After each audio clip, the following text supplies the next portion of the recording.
Crab legs are usually the priciest item at those all-you-can-eat buffets, and people who love them don't mess around. Our Lisa Guerrero takes a look at the chaos that sometimes erupts when crab legs get put on the counter. Here you go. Get ready. It's a feeding frenzy at the buffet. When the crab legs come out, it's everyone for themselves. And they're gone in seconds. Where the crab legs? Come on. This customer barges into the kitchen to demand more crab legs. Sometimes it can get violent, like here at a buffet in New York City.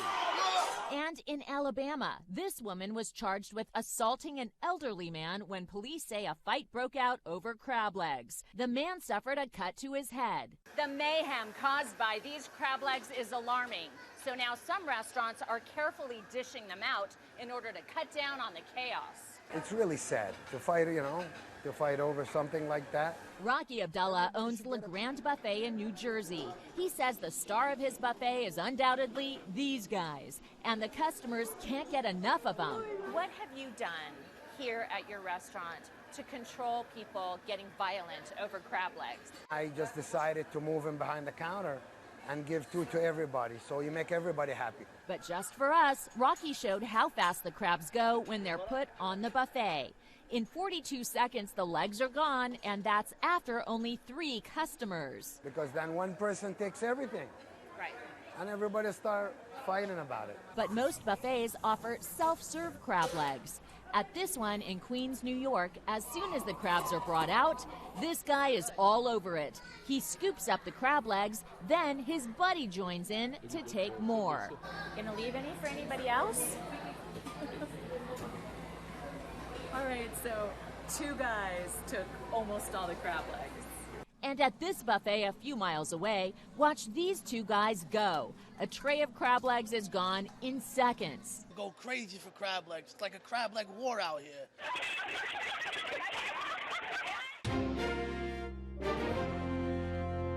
Tonight, law enforcement authorities continue to investigate an all-out brawl in Bensalem, Bucks County. They call themselves America's #1 buffet, the Golden Corral. But Friday night, it seemed like America's #1 free-for-all. More than 3 dozen people were throwing fists and even throwing some chairs. Action News reporter Walter Perez is live outside the Golden Corral on the 1400 block of Street Road in Bensalem. Walter, what is the latest on all of this? Well, Jim, we just did a Zoom interview with someone involved in that fight. Now, there's always 2 sides to a story, sometimes 3, but Alexis Rios did give us really good insight into exactly what happened. Action News spoke with one of the people at the center of this melee that erupted inside the Golden Corral in Bensalem this past Friday afternoon. Alexis Rios says it started over a misunderstanding regarding a piece of steak. Rios says the person in front of him became angry with the cook because Rios received his steak first. He's trying to understand what you want. He's trying to give you what you want. I had a rare steak, which is a lot faster to cook than a well-done steak. That's why I got my steak first. And Rios thinks part of the reason things escalated so quickly is because everyone was wearing masks. And he believes the people involved had a hard time understanding what the others were saying. With COVID right now, mask and everything, nobody can hear nobody sometimes. There's a lot of commotion there. The cooks behind there are talking. Nobody can hear nobody. You have to speak up loud. Next thing you know, he says, that misunderstanding erupted into an all-out brawl. I grabbed a chair to defend myself, and then sooner or later, that was it. Punches were getting thrown, chairs were getting thrown. You name it, you can call it cups, glasses, everything, you name it. Officials from this Golden Corral franchise released a statement regarding the melee, reading in part, "We notified the local authorities and they are investigating the incident. Thankfully, no serious injuries have been reported. The safety of our guests and our co-workers is our top priority." And Rios admits he is amazed everyone walked away relatively unscathed. Nobody was on the ground. Nobody got hurt. I got a bruise on my nose. My brother got a black eye. My brother got a lifted nail, and that was it. Now, the investigation is ongoing. So far, no arrests. Any possible charges linked to this case would include simple assault and disorderly conduct. Reporting live from Bensalem, Walter Perez, Channel 6 Action. All right, Shalom. First and foremost, giving all praise to Yahweh Ba'Shem Yahweh Shai Bahashem. Rachak Kodash, double honors to the elders and apostles at Great Millstone who rule well, peace and blessings to the hopeful elect. Shalom to the men of the Lord, prophesying, preaching, and teaching on the highways and byways in sincerity and in truth. Shalom, Barakatham. And you saw a couple news clips, man, that was put together about, who else, man? Who else is usually at the center of nonsense, okay? Of degeneracy, debauchery, and just niggatry, man. There's no other way to put it, man. And you wonder why Esau still has so much contempt for you, man. You wonder why we get on the 2/3, we curse our own people out, because here we are, the most precious thing in the universe as a people, our spirits. The Lord created us special, and here we are on such a low level. And not only are we fighting, but we're fighting over the lowest level food you can eat. Unclean foods, man. Crab legs. Jake is getting into physical altercations over food at a buffet. Goodness gracious, man. Now, when you pair these things up together with all the wickedness that Esau is doing, now you see why the Lord is only taking 1/3 of us. And he's going to cast the rest of you niggas who are scripturally called the 2/3. He's going to do away with you as well, man. In the same fashion. Because this is out of control. You are part of the problem, okay? Esau is doing what he's supposed to do. But what the hell is your excuse? This is Jeremiah 2. And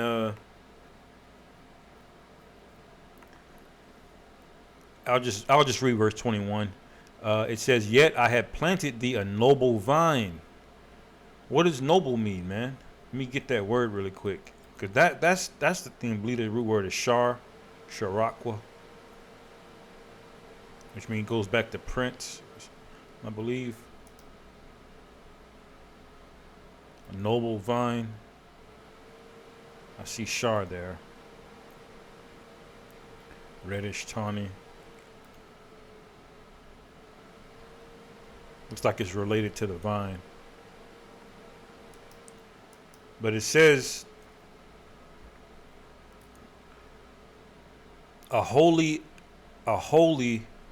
right seed, man. So the spirit that's in us is above the spirit that are in other heathen, man, especially Esau. Esau is the complete opposite of a holy right seed.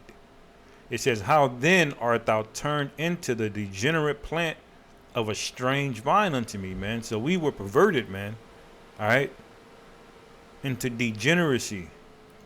I'm gonna look the word up, degeneracy. See what that's gonna give me anything. Sawar. Degenerate. See what the root is. That goes back into the word depart, remove. That's what a degenerate is, man. You've gone away from your generation, man. You're different. That's like Magic Johnson. All right, he had a powerful legacy, but in terms of making money for his family, being a legendary basketball player and doing seemingly positive things, but then you look at his son, who's a damn alphabet. That's degeneracy, man. That's one generation making something of themselves, and the next one just through. All right. That's going apart away. That's what y'all niggas have become, man. Fighting over crab legs. Goodness gracious, man. This is Isaiah the 5th chapter. I'll start at verse 3. It says, "And now, O inhabitants of Jerusalem and men of Judah, judge, I pray you, betwixt me and my vineyard." All right, because Judah is the lead house. All right. Of Israel. It says, "What could have been done more to my vineyard that I have not done in it? Wherefore, when I looked at it, that it should bring forth grapes, brought it forth wild grapes, and wild grapes are bitter, man.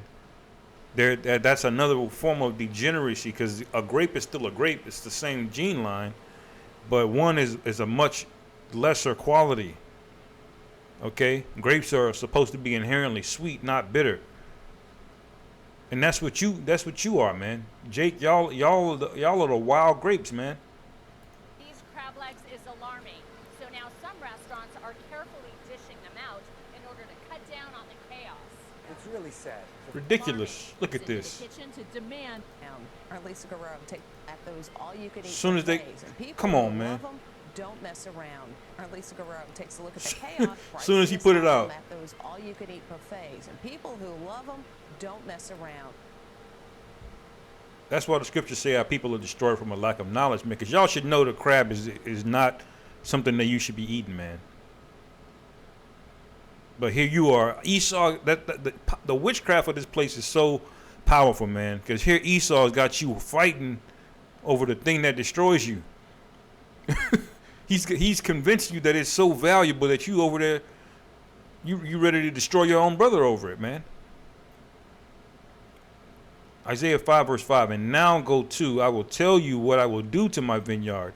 I will take away the hedge thereof, and it shall be eaten up, and break down the wall thereof, and it shall be trodden down. And that's what happened. The Lord had to put us in slavery over and over and over again. And this last one, we just, the chattel slavery version of it, this was the worst one, man.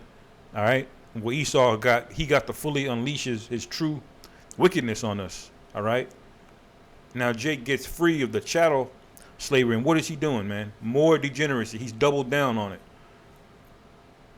That's why it says, verse 6, and I will lay it waste, and it shall not be pruned nor digged, but there shall come up briars and thorns. I will command the clouds that they rain no rain upon it, man. That's why you're still doing bad. All right? Now you're gonna catch hell anyway, because this is our hell. But you should be catching hell for the right reason, man. All right? You should be suffering for your Hawashai, for your Hawashai's sake, who made the ultimate sacrifice. But are you doing that? No. You'd rather suffer at the hands of your enemy than at the hands of the Most High, man. What did King David say?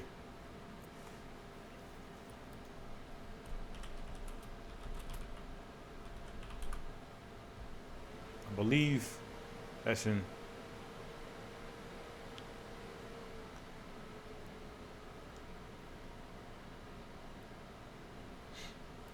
let me see.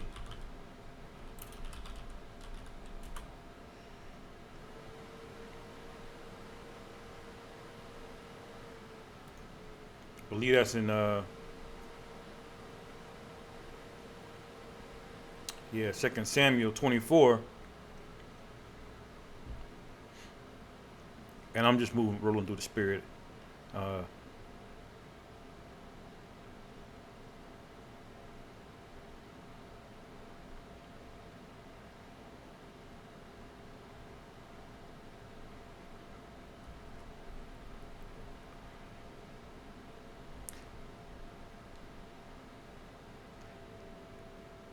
Iniquity of that servant.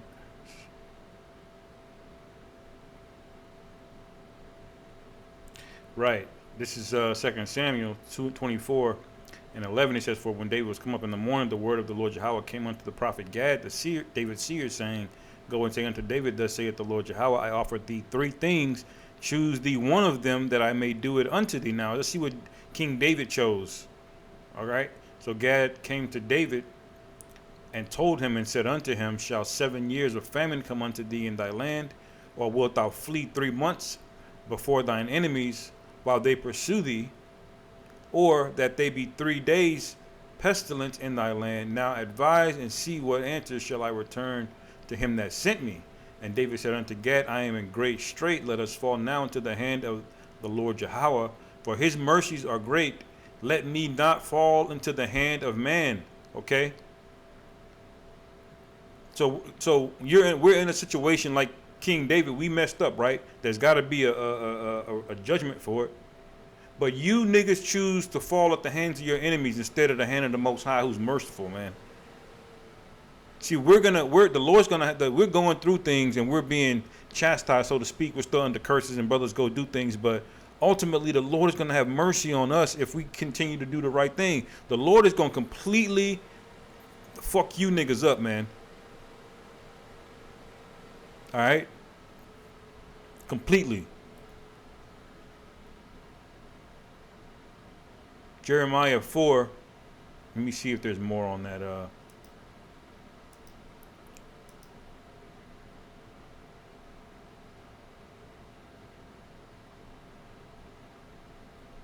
Yeah, that's it on that. Jeremiah 4:22. For my people is foolish; they have not known me. This is a foolish thing, man. To number one, to just be out there in this contentious ass fighting spirit, man. For what? Over food? Just looking stupid, man. The royal people of the entire universe is reduced to Jerry Springer and Maury antics, man. Wherever they go, women's got to twerk everywhere they go. The men are hypersensitive and hyper emotional, ready to fight over any goddamn thing, ready to shoot. It says they are sottish children, meaning they're dumb, and they have none understanding. They are wise to do evil, but to do good they have no knowledge. All right?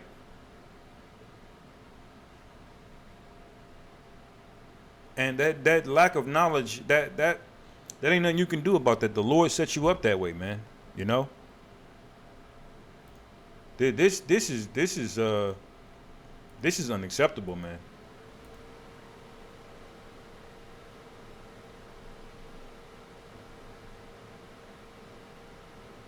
This is unacceptable. Look. For what, man? Moving on to Lamentations 4:1, it says, how is the gold become dim? Because we're likened unto precious gold, man. As I was saying earlier, we're the finest, most precious thing in the universe, and look at us. All right, and it comes from that lack of knowledge. It says, how is the most fine gold changed? The stones of the sanctuary are poured out in the top of every street. The precious sons of Zion, comparable to fine gold, how are they esteemed as earthen pitchers, man? In other words, dirt, cheap utensils made from dirt. It says the work of the hands of the potter. All right. So the Lord ultimately is the one that did this, you know. So, not to make this too long, man, but you niggas gotta go, man. Proverbs 1:20, wisdom crieth without, she uttereth her voice in the streets, she crieth in the chief place of concourse, in the openings of the gates, and that's what the men of the Lord are doing. All right, so that you have no excuse not to hear it. So that lack of knowledge that you have means there's blood on your hands, you know. You participating in this society, you're going to be destroyed unless you repent. All right. It says, in the city she uttereth her words, saying, how long, ye simple ones, will ye love simplicity? And the scorners delight in their scorning, and fools hate knowledge. Because you'll explain to Jake how this is wrong and that's wrong, and you shouldn't do adultery, you shouldn't be smoking weed, you shouldn't be eating abominable foods. And Jake will not only not listen, he'll scoff. All right, he'll talk shit. He thinks he's better than you, but let Esau comes along, and I released a study about how shrimp and crab are, and then he'll believe it. But since Esau's marketing it to you because he knows it destroys you, he's convinced you that it's good to the point where you're fighting over it at buffets. Nigga, nobody can tell you anything, man. You can't tell a nigga nothing. It says, turn you at my reproof. Behold, I will pour out my spirit unto you. I will make known my words unto you, because I have called and you've refused. I have stretched out my hand and no man regarded. So that's why you're going to be destroyed. That's why you're out here looking stupid. That's why you don't even know your worth. you can't even really fathom it because you so infatuated with things of this world, which this world is a low level, man. The earth is not operating at a single % of what its capacity is. All right. It says, but ye have set at naught all my counsel, and were none of my reproof. I also will laugh at your calamity. I will mock when your fear cometh. And that's the season that we're in right now, man. We're getting ready to come into a time period where we're going to be laughing. You women too. And you're going to be surprised at the things we're going to be laughing at. We're not going to be laughing at jokes. We're going to be laughing at y'all getting put to death for refusing to hear the word of the Lord, for not only that, for mocking, for scoffing, all right, for loving the devil, you know. It says, when your fear cometh as a desolation, and your destruction cometh as a whirlwind, when distress and anguish cometh upon you, then shall they call upon me, but I will not answer. They shall seek me early, but they shall not find me. All right, that time is coming now, man. For that they hated knowledge and did not choose the fear of the Lord Yahweh. They would none of my counsel; they despised all my reproof. Therefore shall they eat of the fruit of their own way and be filled with their own devices. All right. So a lot of you are gonna start dropping dead. A lot of you are gonna be put to death just directly.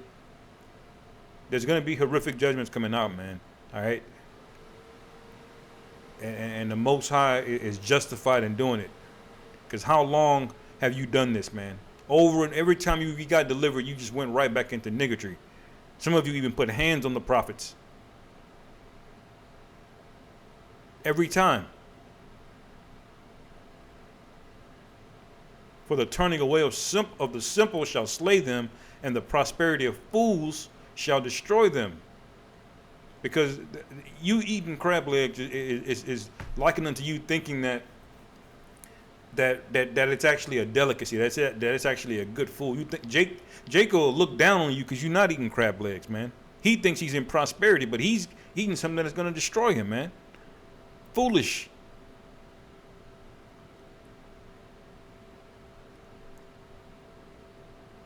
That's the prosperity of fools, man. Jake thinking that Jordans and big booty Instagram bitches is of value, and it's not. And the real value, the market correction, all right? 'Cause there's always a correction in the stock market, all right? That's getting ready to happen. So the true value of what's valuable and what's not valuable is getting ready to be known, man. All right. It says, but whoso hearkeneth unto me shall dwell safely, and shall be quiet from the fear of evil. All right. Because y'all did this back in the ancient world. As soon as we got out of Egypt, what were y'all doing?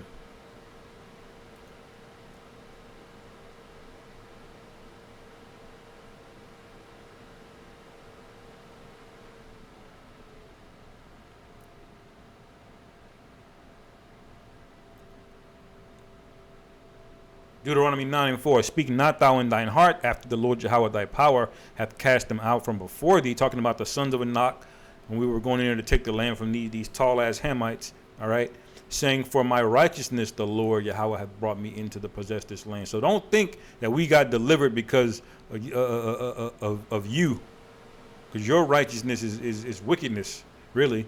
It says, but for the wickedness of these nations the Lord Yahweh doth drive them out from before thee. Not for thy righteousness' sake, for the uprightness of thine heart, doest thou go in to possess their land. Why? Because Jake was just wicked as hell, man. This is right coming out of Egypt, man. It says, but for the wickedness of these nations, the Lord Yahweh hath, Ba'ashem Yahweh Shai, doeth drive them out from before thee, and that he may perform the word which the Lord Yahweh sware unto thy fathers, Abraham, Isaac, and Jacob. So that's why the Lord delivered us over and over and over again, man. It was a promise that we would never be destroyed, man. That there would be a remnant that would always be there, that would do the right thing, that would allow the Lord to have mercy on us. Verse 7, it says, remember and forget not how thou provokest the Lord Yahweh Bashim Yahweh Shai to wrath in the wilderness, man. I mean, right after Moses come down from the Mount Sinai, in the chariot, you niggas have already built an idol, man. One of the worst things you can do is build an idol with dumb hands and worship it after the miraculous salvation the Lord just showed you, man. The Lord was justified in destroying us right there in the wilderness, man. It says, from the day that thou didst depart out of the land of Egypt until ye came unto this place, ye have been rebellious against the Lord Yahweh. All right? So what does that mean? I'm going to end it here. Zechariah 13 and 18. Salakia, Zechariah 13 and 8. And it shall come to pass that in all the land, saith the Lord Yahweh, 2 parts therein shall be cut off and die. All right? But the third shall be left therein. So what does that mean? You 2/3 are going to die the death of the heathen. All right? There is no salvation or escape from the second death. Okay? You're going to catch every bit of it for being wicked as hell, man. And having really no excuse. So with that, I'll end it there, man. Hopefully you brothers were edified. Call halal Yahweh. Bahashim Yahweh Shai. Bahashim Rachak Wadash.